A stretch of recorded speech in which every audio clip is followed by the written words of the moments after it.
Hello friends, आज हम बात करते हैं इलेक्ट्रिकल के कुछ बेसिक के बारे में। ठीक है, तो फ्रेंड्स अगर हम अपने आसपास में देखें तो हमें जो भी चीज़ दिखाई दे रहा है वो मैटर है। क्यों मैटर है? क्योंकि वो जगह को घेरता है और उसका कुछ न कुछ वजन होता है ना। इसीलिए वो मैटर है, क्योंकि मैटर होता ही है anything which occupies space and having mass is called matter. यानी कि कोई भी चीज जो जगह को घेरती है और जिसका कुछ न कुछ वजन होता है वो हमारे पास मैटर होता है।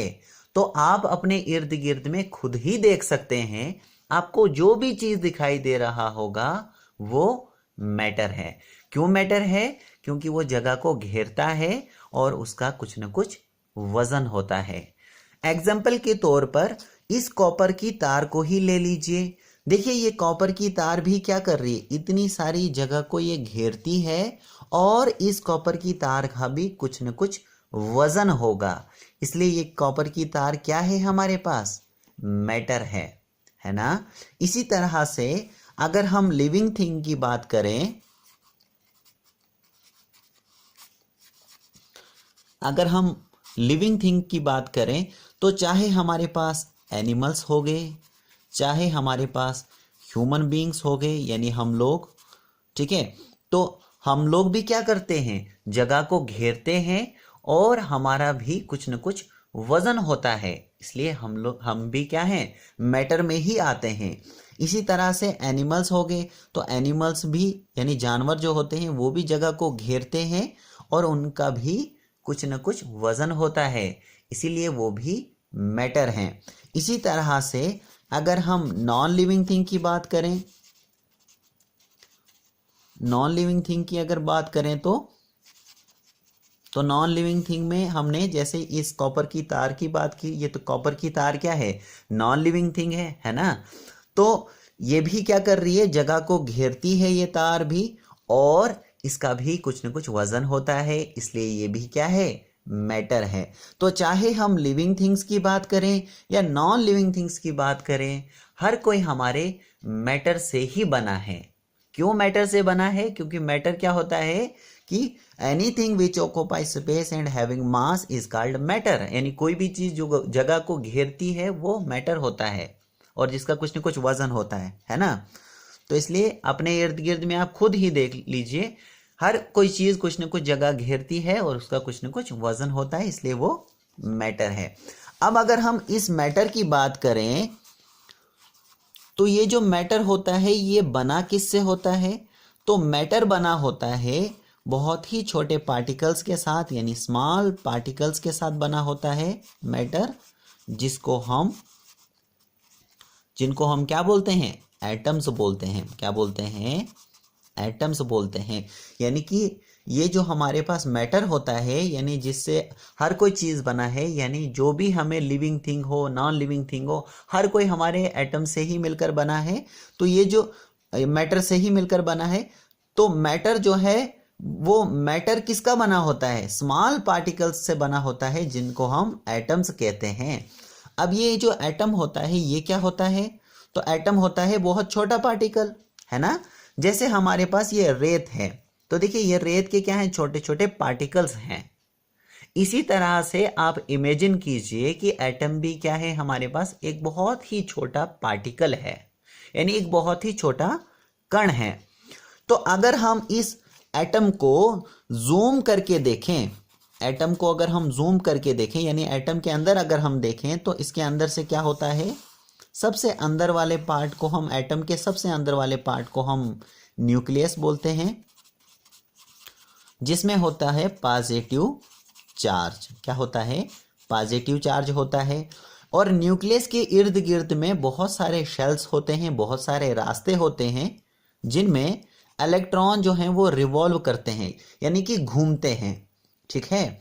सो नॉर्मली क्या होता है कि जितने हमारे पास पॉजिटिव चार्ज होता है उतना ही हमारे पास नेगेटिव चार्ज होता है। इसीलिए ये पॉजिटिव और नेगेटिव आपस में कैंसल होके नेट चार्ज जो एटम पर बचता है वो जीरो बचता है। यानी हम कहते हैं कि हर कोई चीज अपने आप में न्यूट्रल होती है। एग्जाम्पल के तौर पर मान लीजिए कि ये हमारे पास एक एल्युमिनियम है जिसका एटॉमिक नंबर 13 होता है, ठीक है। तो एटॉमिक नंबर 13 यानी इसमें जो है प्रोटॉन्स जो हैं वो क्या होंगे, 13 होंगे और इलेक्ट्रॉन्स भी 13 होंगे, यानी 13 इलेक्ट्रॉन्स होंगे लेकिन नेगेटिव होंगे वो, यानी +13 और -13, यानी पॉजिटिव 13 होंगे प्रोटॉन्स और नेगेटिव जो इलेक्ट्रॉन्स पर नेगेटिव चार्ज होता है इसलिए 13 जो है वो नेगेटिव चार्ज होगा। तो ये +13 और -13 आपस में कैंसिल हो जाते हैं। सो नेट चार्ज जो हमारे एटम पर बचता है वो जीरो बचता है। इसलिए हम कहते हैं कि हर कोई चीज़ अपने आप में न्यूट्रल होती है। यानी कि देखिए जैसे ये हमारे पास तार है, अगर हम इस तार को इस तरीके से छूते हैं तो हमें कोई करंट नहीं लगती है ना, हमें कोई झटका नहीं लगता है। क्यों नहीं लगता? क्योंकि इसके अंदर से जो पॉजिटिव चार्ज होगा और जो नेगेटिव चार्ज होगा वो आपस में कैंसिल हो जाते हैं। इसलिए नेट चार्ज इसमें क्या बचता है, जीरो बचता है। इसलिए हम क्या कहते हैं कि हर कोई चीज़ अपने आप में न्यूट्रल होती है। अब अगर हम इसको डिस्टर्ब करें, डिस्टर्ब यानी जैसे इसमें एल्युमिनियम में 13 प्रोटॉन्स थे और 13 इलेक्ट्रॉन्स थे। अब मान लीजिए कि बाहर से हम क्या करते हैं, एक एनर्जी लगाते हैं और उस एनर्जी से इस एल्युमिनियम के जो सबसे आउटर मोस्ट सेल यानी सबसे बाहर वाले शेल से एक इलेक्ट्रॉन जो है वो निकाल देते हैं किसी भी एनर्जी से। मान लीजिए वोल्टेज हमने अप्लाई किया तो ये जो हमारे पास सबसे बाहर वाले जो शेल होता है इसमें ये जो इलेक्ट्रॉन होते हैं ये अपने न्यूक्लियस के साथ क्या होते हैं, लूजली जुड़े होते हैं। लूजली क्या होते हैं, जुड़े होते हैं, इसलिए इनको निकाला जा सकता है। तो अगर मान लीजिए यहाँ से हमने वोल्टेज अप्लाई किया और मान लीजिए कि एक इलेक्ट्रॉन यहाँ से निकल गया, एल्युमिनियम का एक इलेक्ट्रॉन यहाँ से निकल गया, ठीक है। अब पीछे क्या बच गए, 12 इलेक्ट्रॉन, यानी 13 तो हमारे पास प्रोटॉन है, ये तो फिक्स रहेंगे न्यूक्लियस में। अब एक इलेक्ट्रॉन यहाँ से निकला तो 12 इलेक्ट्रॉन बच गए।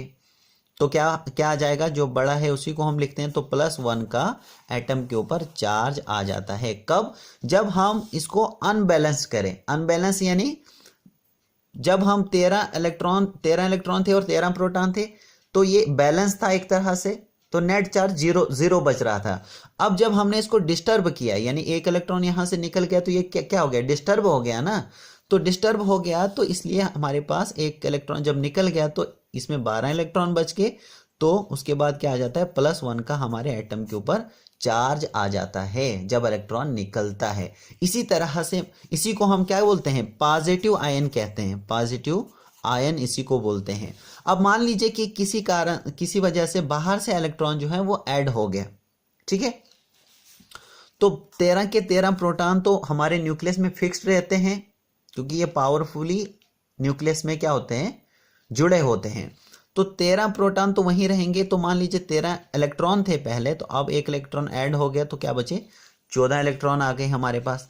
तो यहाँ पर क्या आ जाएगा, -1 का चार्ज आ जाता है एटम के ऊपर। जब इलेक्ट्रॉन ऐड होता है हमारे एटम में तब हमारे पास जो एटम पर चार्ज कैसा आता है, -1 का चार्ज आ जाता है। इसी को हम नेगेटिव आयन बोलते हैं। तो हमारे पास कुल मिला के 2 ही तरह का चार्ज होता है। एक तो हमारे पास पॉजिटिव चार्ज होता है और एक हमारे पास नेगेटिव चार्ज आ जाता है, या फिर कहिए कि पॉजिटिव आयन कहिए या फिर नेगेटिव आयन आप कह सकते हैं, ठीक है। तो मेटल्स में क्या होता है कि मेटल्स में अंदर से बहुत सारे एटम्स होते हैं। तो इलेक्ट्रॉन जब निकलता है एक डायरेक्शन में आ जाता है, ये डेफिनेट डायरेक्शन में आ जाता है, तो उसके चलते हमें एक क्या मिलती है, इलेक्ट्रिक करंट मिलती है कि नहीं मिलती है, इलेक्ट्रिक करंट हमारे पास मिलती है। तो अंदर से ये जो इलेक्ट्रॉन होते हैं ये जो हैं इलेक्ट्रॉन के साथ भी टकराते हैं और इलेक्ट्रॉन जो हैं वो पॉजिटिव आयंस के साथ भी टकराते हैं। बहुत सारी बुक्स में आपने लिखा होगा। तो ये वही होता है मेटल्स में कि ये जब इलेक्ट्रॉन निकलता है तो एटम के ऊपर पॉजिटिव चार्ज आ जाता है, उसी को हम पॉजिटिव आयन कहते हैं। तो ये इलेक्ट्रॉन जो है इन पॉजिटिव आयंस के साथ तार में टकराते हैं, कोलाइड करते हैं। तो टकराने के कारण यानी कोलाइड करते हैं तो टकराने के कारण क्या होता है, हीट जो है वो प्रोड्यूस हो जाती है। क्या हो जाती है, हीट पैदा हो जाती है। इसलिए आपने देखा होगा हैवी लोड के लिए जैसे हमारे पास हीटर हो गया तो धीरे धीरे जब काफ़ी देर तक आप हीटर को चलाते हैं तो वो तार जो है वो क्या हो जाती है, गर्म हो जाती है। हीटर की तार वो गर्म क्यों होती है, वो इसलिए होती है क्योंकि अंदर से तार में क्या होते हैं, ये इलेक्ट्रॉन जो है वो टकराते रहते हैं पॉजिटिव आयंस के साथ, या फिर इलेक्ट्रॉन इलेक्ट्रॉन्स के साथ टकराता है, ठीक है। इसीलिए हमारे पास तार जो है वो बहुत ज़्यादा गर्म हो जाती है, और अगर हम ज़्यादा देर तक लगा के रखेंगे तो तार जो है बहुत ज़्यादा और ज़्यादा गर्म हो जाएगी। तो इसका कारण यही होता है। तो ये थोड़ा सा बेसिक था, इलेक्ट्रिकल का कुछ बेसिक था जो हमें आगे जो है टॉपिक्स में हेल्प करेंगे। वैसे तो मैं बताता ही रहता हूँ, लेकिन फिर भी ये जो हमारे पास है ये ज़रूरी है, इसको समझना ज़रूरी है ताकि हमें आगे जो है प्रॉब्लम ना आए। जैसे आयंस क्या होता है, ठीक है, इसी तरीके से हमारे पास ये चीज़ें पता होनी चाहिए आपको फ्री इलेक्ट्रॉन्स के बारे में। बाकी वीडियोस जो हैं वो दी है मैंने, सो आप सबको चेकआउट कीजिए। और आपको किस बारे में वीडियो चाहिए, यानी कौन से टॉपिक पर वीडियो चाहिए, वो भी आप कमेंट करके मुझे बता सकते हैं। सो आज के लिए इतना ही। So thank you very much.